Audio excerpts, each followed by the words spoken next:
In the village of Umokochi, death was no stranger. The people honored it, feared it, and respected the spirits that escorted souls to the land beyond. The old ones thought that when someone died, their ancestors would sing them across the river of silence. But one season, the deaths began to change. It started during the funeral of Pono Keji, the oldest man in the village. As the mourners gathered under the great ube tree and the dirge swelled from the throats of the women, a sound ran through the air that silenced everything. Laughter. High, mocking, unnatural. It echoed from the forest beyond the shrine wall. The drummers paused. The wailers stopped mid-cry. Everyone turned toward the trees. But nothing moved. The laughter came again, closer. Chief Ezekiel rose, his staff trembling in his hand.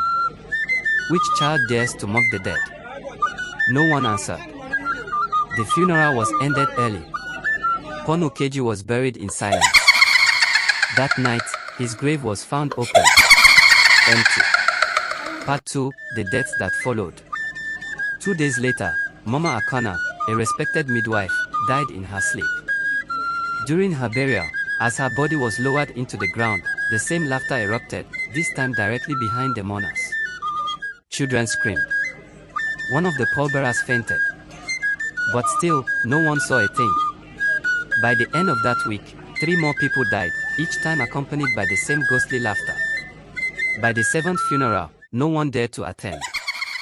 The villagers began to whisper. It is Ucheonwu, the spirit that mocks death. No, others said. It is Nzola, the wanderer between worlds. But the truth was older. Darker. It would take a forgotten name to unearth it. Not everyone fled the laughter. Nwakigo, the daughter of a late herbalist, believed that spirits only laughed when something had gone wrong in the balance. Her father had taught her long ago. When death is twisted, even the spirits grieve. But when the living twist it, the spirits laugh. Nwakigo was 21, quiet, and often called strange. She spoke to ants. She knew which roots could make a man forget his name. She once caught a python by singing to it. After the 6th grave was found empty, she went to the Ioni, the land goddess shrine, and lay on her stomach, whispering to the earth. When she rose, her eyes were wet with sand. She had seen something. This laughter is a warning, she told the elders. It is not joy. It is despair. They ignored her. Fear had made them deaf. That night, Nwakigo walked into the forest of the laughing spirit alone. The forest was unusually silent. Even the insects were still. As she ventured deeper, Nwakigo noticed strange things, bones tied with red thread, feathers floating in windless air, and stones arranged in circles that pulsed with warmth. She found a tree near midnight. It was a twisted iroko, blackened at the roots. Something hung from one of its limbs, a mask. Carved crudely from wood, with a wide laughing mouth and hollow eye sockets. It was breathing. Nwakigo stepped closer. A voice, cold and dry, crawled into her ear. Do you find joy in death? She steadied herself. No. But I seek truth. Then wear me. She hesitated, but placed the mask on her face. Instantly, the forest vanished. She stood in a mirrored version of Umokochi, grey and twisted. The river ran backward. The air smelled of ash and salt. And around her were the dead. Pono Keji. Mama Akana. The young boy, Ifidiora. All the ones whose graves had been emptied. They wondered, confused. Their mouths were moving, but no sound came. And in the middle of them all stood a spirit, tall and faceless, wearing robes made of funeral cloth and holding a calabash that hissed. They cannot rest, it said, voice like dry leaves. They were not given to us. They were taken. By who? Nwakigo asked. By a man who seeks immortality through severance. A man who traps the final breath. A man you call Chief Ezekiel. Her heart dropped. But why the laughter? She asked. The spirit answered, because he thinks the land will not notice. Because his greed echoes into our realm. because we remember what he has made the living forget. Chief Ezekiel had ruled Umokochi for over 30 years.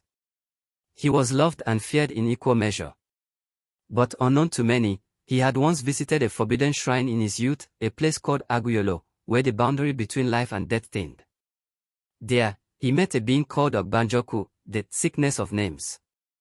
It offered him power in exchange for a simple ritual. Steal the final breath of the dying.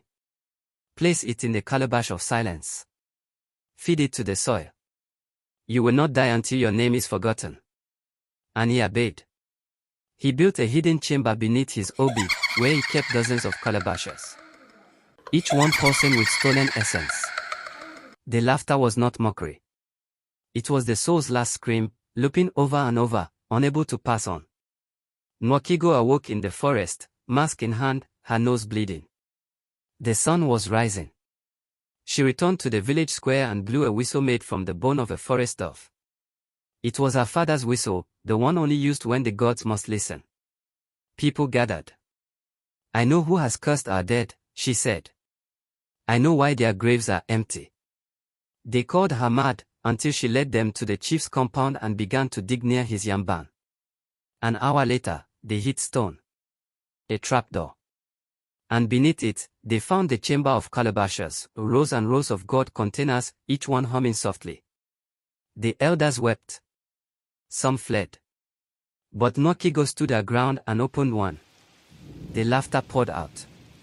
Raw. Human. And deeply, deeply broken. That night, the sky turned red. Thunder shook the ground though no rain fell. Chief Ezekiel was dragged from his throne. He didn't resist. He laughed instead, wild, hollow laughter that matched the echo from the calabashes. I did it for you, he screamed. I made our village strong. I fed the soil our pain. The people wanted to kill him. But Nwakigo stopped them. We do not feed death with anger, she said. We offer it with understanding. She called the spirit one last time by placing the mask on Ezekiel's face. And he vanished, sucked into the other realm, laughing still. The calabashes were buried under the ube tree, with libations and chants. One by one, the laughter faded. And the wind grew still. Peace returned to Umokochi. But Nwakigo never removed the mask. It had become part of her face. Her voice changed, deeper, echoing slightly. She became the village's new Onumio, speaker of the dead. At night, children would hear her walking the paths, whispering names to the wind. And sometimes, if you listened closely, you could still hear the softest laughter beneath her breath. But now, it wasn't mocking. It was remembering. Clapperboard outro narration, for YouTube voiceover. When a people forget to honor their dead, the dead remind them, with sound, with silence, and sometimes, with laughter. In Umokochi, they laugh no more. They remember.